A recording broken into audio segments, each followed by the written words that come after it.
Hello friends, I am Sound Paper. Welcome you all for the fifth lecture series of transportation problem. Today we are going to discuss about initial solution of transportation problem by VAM method along with a special case which includes a multiple tie condition and the unbalanced transportation problem. Okay. If you haven't seen my first lecture of initial solution methods for transportation problem, so I suggest first go through it. Here we are going to discuss about the same VAM method, but here along with this multiple tie conditions and unbalanced condition. Okay, let's start. So here, as you can see in this example, PQR as the market, ABCD are the supplier, and their demand and supply total are, if you observe, the demand total is 660 while the supply total is 560. So there is a mismatch in the supply and demand. So this kind of condition is termed as unbalanced transportation problem that need to be balanced before we start or initiate the solution. So to meet this balancing requirement, we need to add 100 supply over here so that demand and supply will match and we can initiate the problem. So for that, to need the 100 supply, obviously we need to add one dummy row which having a no significant with zero transportation cost, but just to initiate this problem and balance this transportation algorithm. Okay, so we need to add one row here, dummy row. If the demand was lacking, then in that case we need to add one column, but here supply is lagging, so we are adding here one row. So here we are adding row with having a zero transportation cost. That's why it is known as a dummy row. And now we have demand and supply matching 660. Clear? Now as we are knowing, as per the VAM method, we first of all taking the difference of two minimum value for each column as well as for each row. Okay, so for this column, what are the two minimum value here? 9 and 0. So that difference will be 9. Similarly for this column, two minimum value difference 0 and 5. So it is 5. Similarly again for third column, two minimum value we can observe are 0 and 6 and their difference are 6. Similar, we are going to take the difference for each row. So for this first row, two minimum value are 7 and 12. So their difference will be 5. For this row, minimum two value 11 6, their difference 5 again. For this row, two minimum value 5 9, the difference is 4. For this row, two minimum value 9 7, so difference is 2. And here all the values are 0, so difference will be 0. Now out of all these differences we have found, now we are going to choose the maximum value among all these values. So we can observe the maximum value is 9. So we are going to allocate start allocation in this column which having a minimum transportation cost. Okay, so this is the minimum cost 0, so we can allocate here. So what is the allocation we can do as per the demand and supply? As you can see, the demand is 240, supply is 100, so maximum allocation we can made over here is on 100.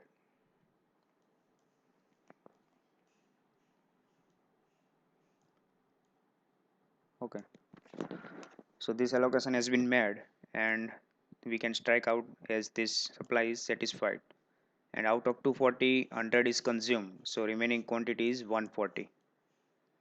Now we moving towards second iteration. Now we again calculate the difference of two minimum value. So now we have this two minimum value 9 and 11, so that difference will be 2. So we can write 2. For this column, the two minimum value difference again we can calculate as 2. For this column, two minimum value difference here is 1. Similarly, for column we can calculate as for row we can calculate, it will be the same as there is no changes in row. Okay. Now we can observe the maximum value available out of all these are. Here we can observe there are two value which is maximum. Okay, both are 5. So out of these two value, for which row we are going to select and from on which value we are going to make allocation.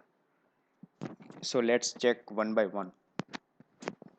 If we select this 5, the what is the maximum allocation we can make is supply is 180, demand is 220 for this minimum value.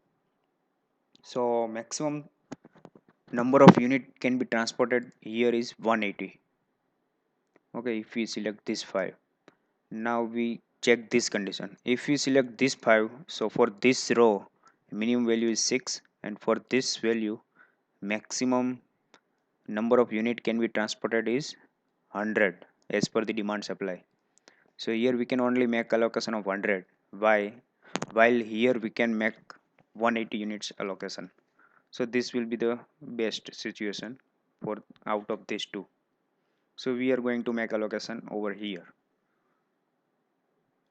So we will choose this one. Okay, and create allocation over here, 180 units.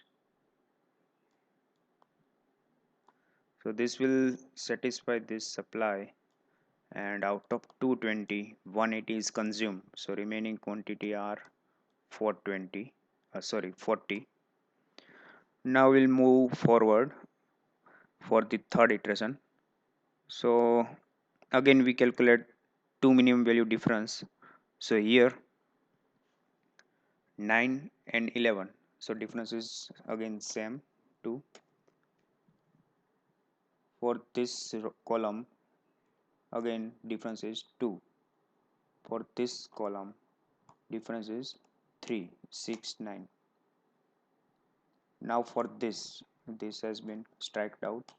So for this row minimum two value difference 5, again here 4, and here 2. Now we will again check which one having a maximum value out of all this in third column as well as in row. The maximum value is here 5. So we will select this 5 and we'll allocate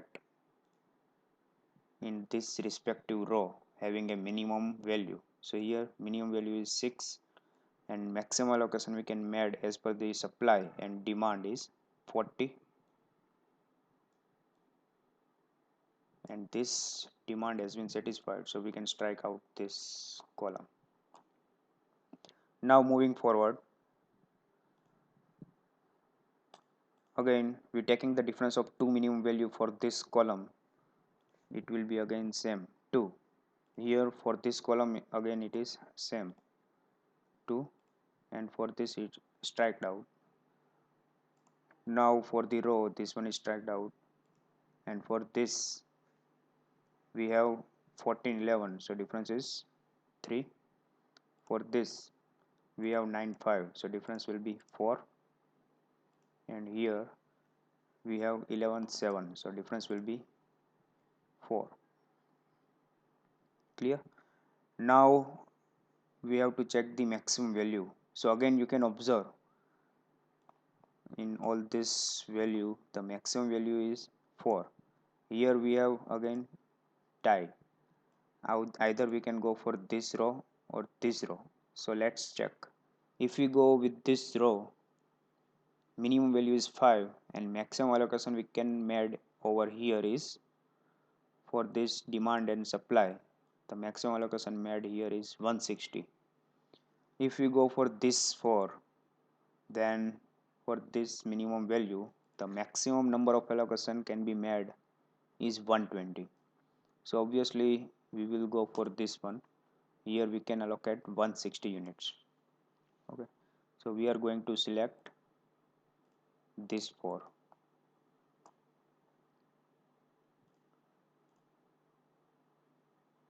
Okay, and making allocation of 160 units here,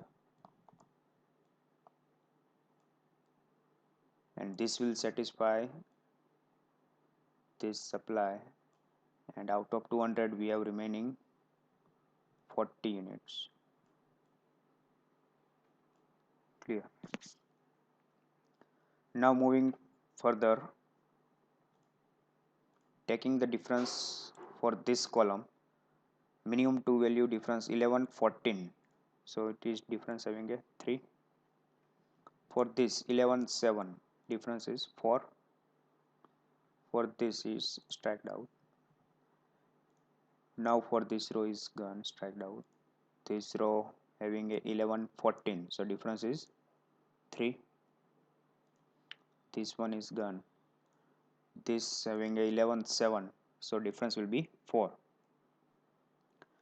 Now again we can observe the maximum value is 4 and here it is also 4. So which one we can choose?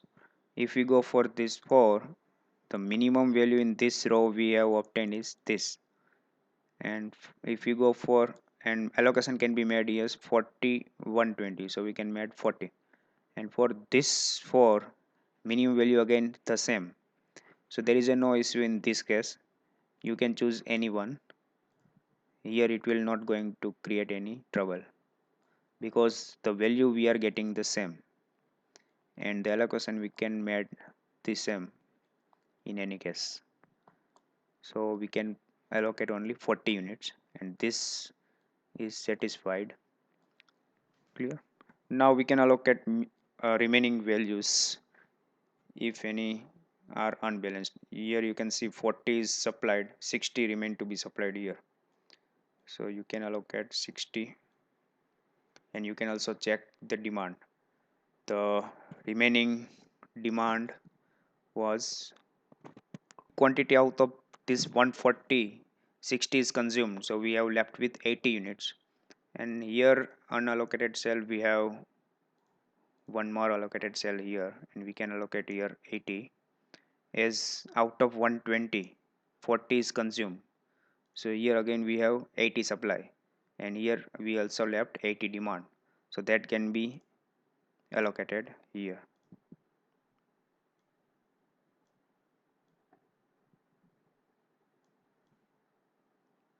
So now this example is over and we can calculate the total cost as per the allocation made here. Okay, I hope it is clear now how to deal with the tie condition and unbalanced condition for the transportation problem.